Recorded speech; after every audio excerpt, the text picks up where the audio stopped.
seguinte, né? A gente vai começar a debulhar um determinado assunto que é a suposta pré-candidatura de Eduardo Bolsonaro para presidente. Eu vou explicar para vocês em termos ideológicos, porque os bolsonaristas, né, a família Bolsonaro, vem tentando romper com um certo liberalismo econômico, né? Aquele liberalismo que eles usaram muito com Paulo Guedes. Lembra o guedismo? Aquele liberalismo, Paulo Guedes, tal, blá. Kim Paim já vinha batendo nisso.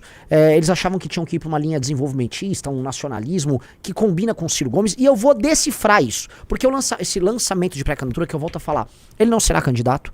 Esse lançamento, ainda assim, serve para várias coisas, inclusive para testar o alinhamento dos deputados bolsonaristas com a família, tá? E o Kim Paim ficou lá cobrando no Twitter que a galera, não, olha só, ninguém tá divulgando o Eduardo, ninguém tá divulgando a Veja com o Eduardo. E em resumo, vamos acompanhar com muito carinho, com muito cuidado, que isso aqui representa um movimento que eu acho que é um movimento errado da parte deles, mas foda-se, né? Que eles errem, isso não é problema nosso. Vamos começar, a gente vai analisar. É o seguinte, Eduardo Bolsonaro lança uma candidatura a presidente.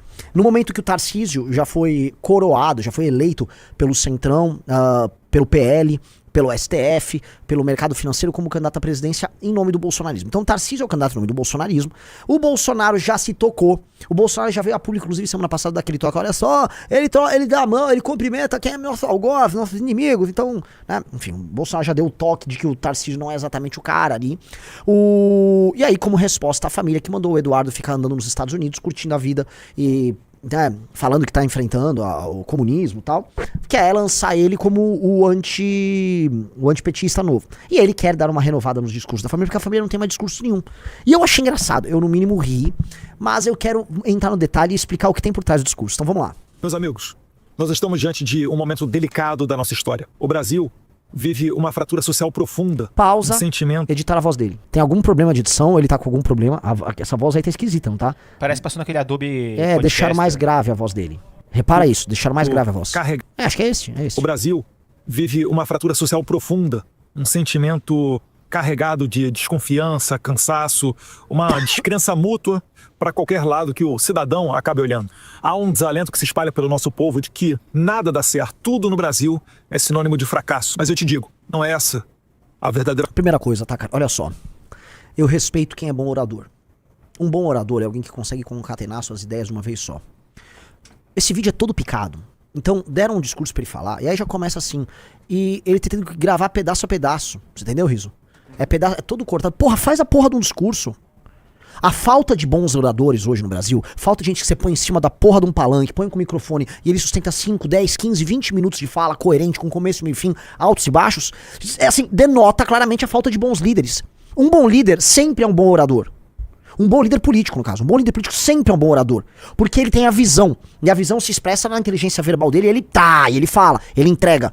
Então, o cara pra fazer um vídeo ali de campanha, tudo picadinho, pô, você não consegue... A ideia não vem na cabeça, cacete? Você não consegue ter ela organizada, pensada de uma maneira tão bem construída que ela sai de maneira natural? Tudo no Brasil é sinônimo de fracasso. Mas eu te digo, não é essa a verdadeira vocação do nosso país. E tá na hora da gente reencontrar o verdadeiro espírito brasileiro. E eu não tô falando de um slogan vazio. É o reencontro do brasileiro consigo próprio, com a sua história, com a sua cultura, com a sua identidade. A gente não pode continuar com aquele sentimento derrotista, com aquela síndrome de vira-lata. Pausa. Esse foi o cara, vamos lembrar aqui, tá? Que botou o Mário Frias e uns bizarros na Secretaria de Cultura. Ele vem falar de história brasileira, de cultura brasileira, tá? Enquanto vocês estiveram no governo, porque você parece que sua turma não participou do governo. Vocês foram parte do governo dos 200 anos de independência. E vocês não fizeram porra nenhuma nos 200 anos de independência.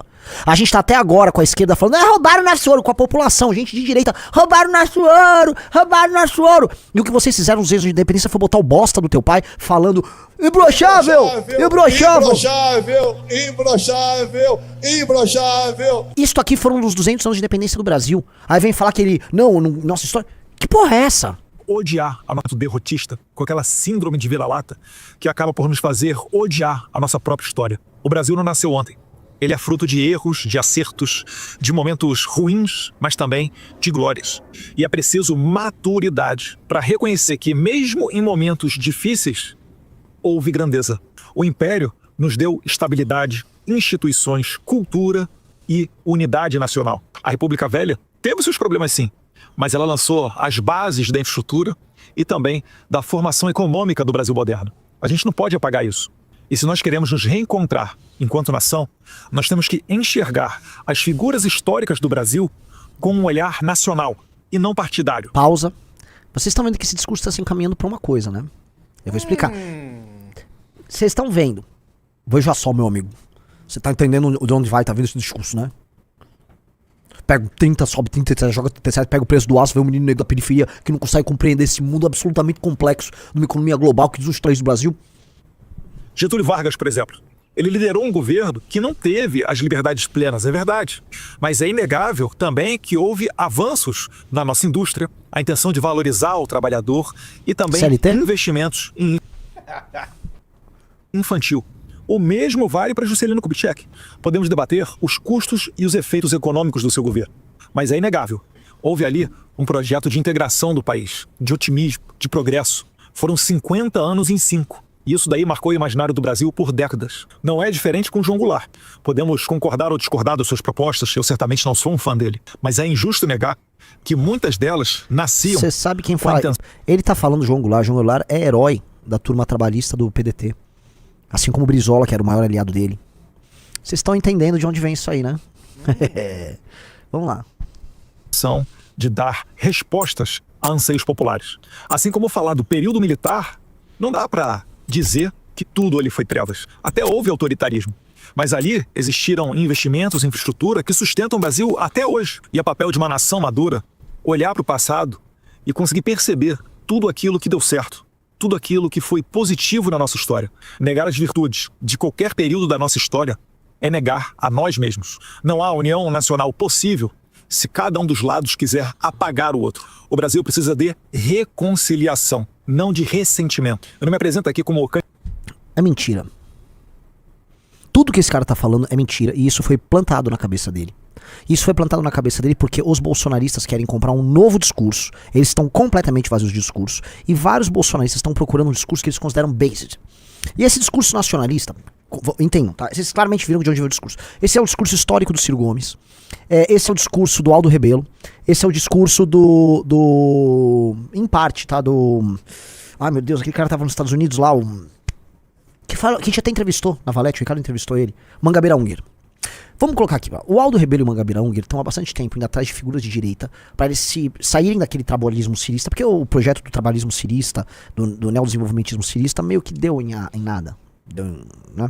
E esses caras estão procurando o Bolsonaro porque o Bolsonaro tem uma vocação com um público, né, mais abrangente, trabalhadores e tal, e eles falam, pô, e se a gente pegar esse conjunto de ideias e traz pra cá? Então eles estariam uma linha, somos contra o crime, vamos botar fogo aí na bandidagem e tal, blá, blá, blá, e um nacionalismo, um desenvolvimentismo, fazendo referência a essa sequência de figuras que pra eles são importantes. Então eles vão ter vamos dizer, esses elogios ao período da ditadura militar, no sentido de, olha, grandes investimentos em infraestrutura, né, tem Transamazônica, né, vai ter lá Itaipu, grandes estradas e tal, blá, blá, blá. Vão fazer referência ao Getúlio Vargas, que é o ídolo maior desses caras, vão fazer referência ao Jango, que era visto como um nacionalista. Achei curioso um pouco do Juscelino. E eles não fazem referência a mais nada, né? Então é o conjunto, é o arcabouço de referências desses mesmos caras. E como o bolsonarismo é vazio de conteúdo político, eles são vazios, são ocos, eles encontraram um discurso que tava dando sopa, as lideranças desse discurso estavam soltas por aí, e eles foram lá e grudaram nesses caras. Me parece ser o caso, tá? O Kim Paim já tava falando disso faz tempo. Então você podia antecipar esse discurso faz tempo, inclusive com eles, essa turma da Ligada à Família, fazendo ataques a liberais, ao mercado financeiro, já há certo tempo. Né? Eu acho no mínimo cômico que esses caras, né, eles trabalharam a agenda liberal de mercado durante todo o governo deles, foram aliados desses caras, e agora eles estão dando um cavalo de pau e fingindo que não houve. Tudo bem se houver, mas assim, estava errado nisso, aquilo, faço essa autocrítica, e estou adotando uma posição que é completamente contrária. Mas vamos ver até o final, vamos ver o que tem aí. Candidato a esse ou aquele cargo, eu me apresento como alguém disposto a ajudar o país a se reencontrar, ajudar o Brasil a levantar a cabeça e acreditar em si mesmo. Eu quero me reencontrar com o espírito brasileiro, com a coragem de quem construiu esse país em meio a tanta adversidade, com as virtudes esquecidas da nossa história. E eu quero caminhar lado a lado com todos que também acreditam nisso. Porque se olharmos apenas para o lado ruim, a gente vai reduzir um Dom Pedro I a um homem mulherento. Mas ele foi muito mais do que isso. Foi um estadista que, no momento de ruptura global, conseguiu manter a unidade territorial de um país de dimensões continentais, onde todos falam uma só língua e se reconhecem como um só povo. Enquanto tantos países vizinhos aqui das Américas se fragmentavam em guerras e divisões, o Brasil permaneceu unido. E isso não foi por acaso. Esse é o espírito que a gente precisa reencontrar. O da grandeza acima das vaidades, da unidade acima dos rancores. Pausa. Corta a grandeza acima das vaidades pro momento de 200 anos da independência do Brasil, Jair Bolsonaro entoando imbrochável e transformando os atos do 7 de setembro de 2022, momento em qual o Brasil completava 200 anos de independência, num ato de campanha do pai dele. Né? É cômico. O Eduardo Bolsonaro dá um pacote pra ele, ele grava um vídeo em que ele não consegue articular de maneira concreta isso, ele não consegue articular os desafios e as falhas disso. Porque assim, ele tá comprando um discurso que em grande medida é falacioso. O Brasil foi uma das nações que mais cresceram no mundo no século XX. Talvez as nações com grande população foi a que mais cresceu no mundo no século XX. Teve um boom populacional, um processo de imigração gigantesco, desenvolvimento urbano, não haviam cidades no Brasil. Vamos falar a verdade, até o final do século XIX, as cidades no Brasil eram pequenas, as pessoas moravam no campo. Houve um gigantesco êxodo rural, houve um processo de urbanização, de concentração de renda, de desenvolvimento econômico, industrialização e tal. Mas foram estes mesmos governos, em grande medida, que geraram o freio para isso. O arcabouço institucional criado pelo Getúlio Vargas breca isso. Ah, mas ele fez a CSN, ele fez algumas indústrias. Sim, você poderia ter feito tudo isso sem fazer o arcabouço institucional que gerou todo esse problema. Você poderia ter feito isso. O Brasil já passava, desde o começo do século XX, por um processo de industrialização autônomo, a lá Estados Unidos, aqui em São Paulo. Formação de classe média aqui em São Paulo. Tocado muito pelos imigrantes. Isso, em grande medida, se mescla, porque você precisava de uma indústria de base, você precisava, por exemplo, de siderúrgica, você precisava dessas coisas. Talvez, né, no caso brasileiro, precisou de dinheiro estatal, empréstimo, né, montar a CSN. Não foi assim em outros países. Em outros países, esse processo não teve necessariamente a mão do Estado. Alguns sim, outros não, e eu não vejo problema nenhum em ter a mão do Estado nisso, tá? A questão é levantar esse ponto, não levantar todas as externalidades geradas pelas decisões ruins e centralizadoras tomadas pelo Getúlio Vargas em termos econômicos, foi o que impediu, não só dele, mas decisões tomadas no processo da ditadura militar. Eu volto a tocar as leis trabalhistas, o gigantismo, o agigantamento da máquina estatal, a burocracia, as leis que inviabilizam os negócios. A gente paga até hoje os custos daquela época e ficam vendendo, não, é uma época de... Não, você tem outras razões para ter tido uma época de crescimento econômico ali. Você tem outras razões, volto a colocar, potencial gigantesco, uma massa de pessoas enormes, um país com recursos naturais, todo mundo morando no campo. É um processo muito parecido com o que passou a China. E aí, não, aqui é o período... Não, você vai querer repetir o que foi feito ali? Hoje a gente vive as consequências, em grande medida, daquilo. Consequências problemáticas daquilo. E eu vou levantar uma coisa, que é o seguinte. Eu acredito, do ponto de vista político, tá? Que a gente tem que olhar para alguns desses momentos, tá? E pensar. Aqui tem elementos muito interessantes. Do ponto de vista político, você consegue pensar. Agora, do ponto de vista econômico, o Brasil não é um país capitalista. O Brasil ele tem que fazer reformas estruturantes no Estado gigantescas. Só que essas reformas são impopulares, tá? E esses caras, como o Eduardo, não querem comprar isso. E eu vou chegar nisso, porque isso tem a ver com o Orbán, que é um dos ídolos dele. Vamos lá, dá o play. Construção acima da destruição. Se tem algo que eu aprendi nas minhas andanças pelo mundo, foi com o líder conservador mais longevo da atualidade, Viktor Orbán. Eu vou explicar o que o Orbán fala, tá? Vamos lá. Poder. Tenha aliados e foque naquilo que converge. Se nós conseguirmos caminhar na direção desse Nossa reencontro... senhora, eu não acredito que ele falou isso, tá, Riso? Ele não falou isso porque eu não tinha visto esse discurso, eu tinha visto o começo e falei, bota aí, a gente vai reagir até o fim. Que legal que ele citou isso. Vamos lá, dá um play. Ninguém segura o Brasil. Um abraço a todos vocês, fiquem com Deus, nós venceremos. Não vai vencer, cara, você nem vai ter direitos políticos, cara, mas... Vamos lá, vamos começar aqui, eu vou começar pelo final. O ídolo do Eduardo, e depois boa parte dessa direita... do Steve Bannon ao redor do mundo, é o Viktor Orbán. O Orbán soltou um livro, um cara que já leu o livro, tem uma crítica interessante, positiva sobre isso, é o nosso Orlando, tá? E o Orbán, ele fala, ele e o irmão dele, acho que o irmão dele, se eu não me engano, o irmão dele é o ideólogo dele, do regime húngaro, tá? É o seguinte, foque no que gera convergência com o povo. A sua agenda é a agenda popular. Então, a ideia de que você vai ter, por exemplo, uma agenda reformista para além da vontade popular, é uma ideia que ele fala, bota isso de canto. Entendeu, Rafael Rizzo? A ideia de que, o que o povo quer? O povo quer segurança, o povo quer mandar embora os imigrantes. Tô falando do povo da Hungria. O povo quer segurança, é quem manda embora os imigrantes, ele quer emprego, tá, babá. E o cara, beleza, vamos só focar, do ponto de vista de agenda política, no que é de convergência. Vamos só focar no que é de convergência. Aí você faz um governo populista, de interesse popular, ali, na Hungria. E esse é o argumento central dele. O argumento central do trabalho, vamos dizer, político-eleitoral do Orbán é esse. A execução da vontade do povo. A vontade do povo, a vontade do povo, a vontade do povo. Isso pra mim é extremamente problemático. Porque a não ser que você consiga convencer o povo o tempo todo das reais prioridades, tá? Você vai estar crendo que o povo é iluminado e que o povo sabe o que é melhor não só pra si, mas pra nação como um todo. E isso não é, em essência, liderar. Eu sei que o Orbán tem umas particularidades no discurso dele, tá? Não é exatamente isso que eu tô colocando, tá? Mas pro Eduardo porque o Eduardo achou isso, né, uma solução incrível. Porque como a família Bolsonaro é uma família de aproveitadores, ele falou, pô, é possível ter um discurso que a gente só fala o que o povo quer, corta a parte que o povo não quer, e tá beleza. E aí compra esse discurso nacionalista, tá? Do ponto de vista político, econômico e institucional, da seguinte maneira. Tem umas partes que eu quero fazer, eu quero integrar o Brasil, quero recuperar nossa história. Entende? Você quer fazer um monte de obra, você quer fazer uma reindustrialização no Brasil, tal. A gente já citou essas coisas e a gente ainda cita. Só que o Brasil é um país muito, muito, muito, muito, muito complexo pra você vir com esse discurso fácil. Esse discurso soa fácil porque você não precisa falar nesse discurso mais, por exemplo, de uma reforma previdenciária, da redução do número de municípios. Você não vai falar de demissão de funcionários públicos pouco eficientes, muito menos de cortes no judiciário. Você não precisa falar dessas coisas, nem fazer essas coisas. Você não precisa encarar o problema das bolsas como precisa ser encarado. Você não vai encarar um problema, assim, colossal da máquina pública, tampouco os privilégios de diversos setores que atuam, porque são temas prementes para a administração do Estado brasileiro, prementes, porém, muitas vezes impopulares. Volto a falar, quando você fala de previdência, quando você vai falar de gastos com o judiciário, quando você vai falar de Bolsa Família e auxílios de toda sorte, você está falando de temas que são impopulares, são complicados de tocar. E ele não quer ter que traçar. Então, este tipo de discurso para um cara como ele evoca o Orbán, casou. Ele evita ter que tratar do que interessa. Ele evita ter que tratar dos temas que são difíceis. E aí ele tá sendo, essencialmente, um bolsonarista. Porque um bolsonarista, o que ele é? É o like fácil. Lembre-se. Lembra que eu falei pra vocês? O Nicolas vai atacar a Virgínia? Vai ou não vai? Ele vai fazer o que é conveniente pra ele. Um bolsonarista, no DNA dele, o que ele tem? É o like, o view. A coisa sem obrigação, a coisa sem compromisso. Então não tem compromisso com o Brasil. O que tem é o seguinte, ele faz uma leitura bolsonarista do Orbán, então tem uma leitura bolsonarista do Orbán, é o que conversa, cisca pra dentro, traz o que conversa. Ô Eduardo, é literalmente o que qualquer político do Centrão no Brasil faz.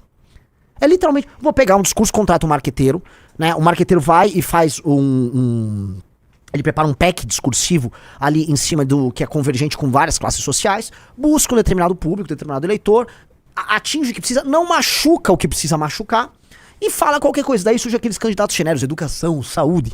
Ele tá fazendo isso dentro de um novo prisma, porque ele precisa ter uma cor ideológica, porque ele é de direita, né? E ele quer aproveitar uma direita pós-liberal, com um discurso nacionalista, porque foi, pros Estados Unidos, e vê o Trump lá brincando de tarifas e falando em reindustrialização, vê a experiência do Orbán, vê os amigos direitistas dele falando isso, e falou, pronto, eu vou me ligar com uma turma que tava ligada ao Ciro Gomes, tá? Cito ali o Aldo, etc, toda essa galera, puxa esse discurso nacionalista dentro de uma lógica de direita, jogo pra cá e vem. O problema, assim, a gente já conversou com todas essas pessoas, a gente conhece toda essa galera, entendeu? Tem muita coisa que cabe no nosso discurso e cabe para uma solução brasileira para problemas brasileiros. Só que a gente não vai tirar as coisas difíceis. As coisas, que não ciscam para dentro. Sem falar em uma profunda reforma da máquina pública brasileira. Em cortar gastos, enxugar porque assim, tem uma coisa assim, o pessoal sempre fala ou na média, né, ou fala em número de funcionários. Não, vamos falar da elite do funcionalismo brasileiro, vamos falar dos gastos, a forma como a gente tem de gastos por parte do governo, os gastos que não são discricionários, os tais gastos obrigatórios do Estado brasileiro, que diminuem a capacidade de investimento. Vamos falar sobre a emissão de dívida que o Brasil faz, por conta do Estado ser incapaz de pagar as próprias contas. Vamos falar do gasto mal feito em todas as áreas. Vamos falar sobre o regime de contratação, privilégio de todos os setores do funcionalismo. Vamos falar de todas essas coisas. Eles não querem falar essas coisas. Não querem, eu acho menor. Aí vem com soluções, como é que resolve os juros? Entendeu? Aí é o ponto que a gente vai ter um cisma. E aí quando você tem um cisma nisso, não, você tá a favor dos banqueiros. Desculpa, eu queria que o Eduardo tivesse o meu discurso, esses caras, sobre banqueiro no Brasil. Banqueiro é filho da puta. Agora os banqueiros estavam com eles lá, com o Paulo Guedes, né? Tava lá com os Bolsonaro, tudo lá no Paulo Guedes. Agora não tá mais, agora não gosta, porque o banqueiro apoiou o Lula. O banqueiro vai apoiar o projeto que vai ganhar a eleição seguinte. É isso que o banqueiro faz no Brasil. Ele se alia a quem vai ganhar a próxima eleição, tenta nomear o presidente do Banco Central, coloca os nomes que ele quer junto ao Ministério da Fazenda. Foi assim com o Bolsonaro, foi assim com o Temer, era assim com a Dilma e é assim com o Lula.